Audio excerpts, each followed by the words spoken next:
Mahalo for taking the time to be with us today, Dick. The Wounded Warriors ʻOhana serves a big purpose in our community. How did you get started? Well, anyway, it's my pleasure to be here as well. You know, about 8 years ago, we wanted to gather these wounded warriors and their families, a family-oriented organization. And I had a donor who liked the idea, and I thought that we would approach Wounded Warrior Project, which is the national organization, and see if we could run it through them. And so I asked them, they said, well, we'll take your money, but I cannot guarantee it comes back. And at that time, they were having some problems back. And so much so that my donor said, if it's going to Wounded Warrior Project, I can't give you the money. And so we started Wounded Warrior ʻOhana. And the purpose of which is? Yeah, we try to do three things, Lila. The first thing that we do is we try to have an event for these wounded warriors and their families every month. Things like this Saturday, we're taking 170 of them down to the Halico Hotel for an Easter egg hunt and brunch. We take them up to the North Shore for polo. And this is very good for them because many of them suffer from PTSD. And there's a Dr. Mecklenbaum who's looked at our events. He says, Dick, what you're doing there is spot on for treating PTSD. So we do those events. Secondly, we try to take care of essential needs such as if her car breaks down, we try to repair it so she can get him back and forth to appointments. During the pandemic, we purchased phones because they needed them. The counselors could not actually go into their houses, and he needed phones, some of them didn't have, so we purchased phones for them. And the third thing that we do is we provide college scholarships.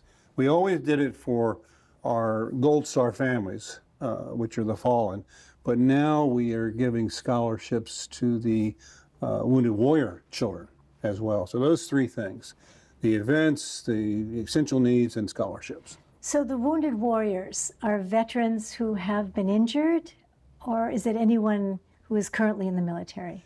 That's an interesting question. We started with active duty, and they've been either combat wounded, which we had quite a few when we first started, but fortunately we don't have as many combat wounded today. We take care of combat wounded, ill, and injured.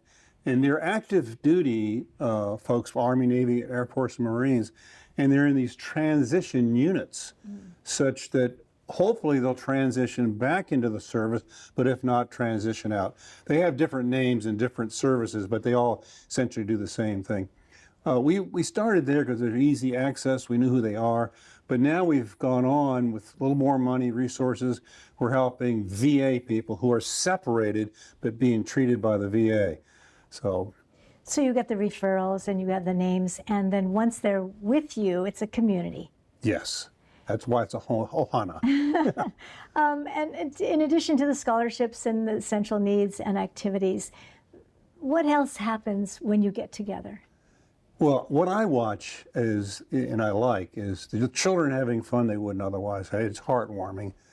Then you see people who are normally reticent, and there's talking finally. And, you know, one good example of that is we have had some of these guys have been homeless with PTSD, and some of them actually work here. They have their jobs at the Punchbowl. I went up to one of them. He just wouldn't hardly talk to me at all. And I finally got him to talk, and turns out he was a boxer for our Olympic team. He boxed, this is an older name, with Sphinx. I don't know if you know that name, but he's a really good boxer. These guys have done some tremendous things, but it's sad to see that you know some of the things that they do, that one of them might lie down on the ground and not even talk the whole time. This happens. Well, we know that war, tragedies, trauma, conflict affects us in very different ways.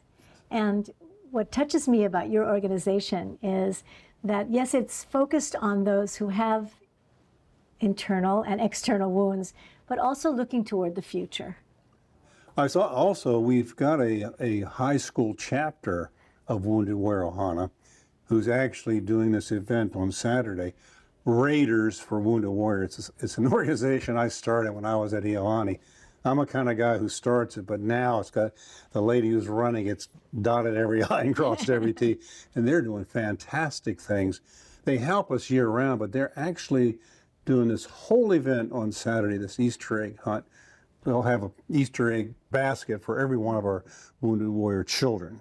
But what we've learned about being here at this National Cemetery is that it's a living place. And what I hear from you too about Wounded Warriors ʻOhana, it's a living organization. Yes.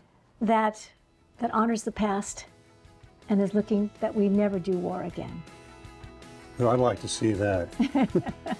Thank you for taking the time to be with us. It's my pleasure. I've really had a good time being here. We've just spoken with Dick Rankin, who is the co-founder and president of Wounded Warrior ʻOhana.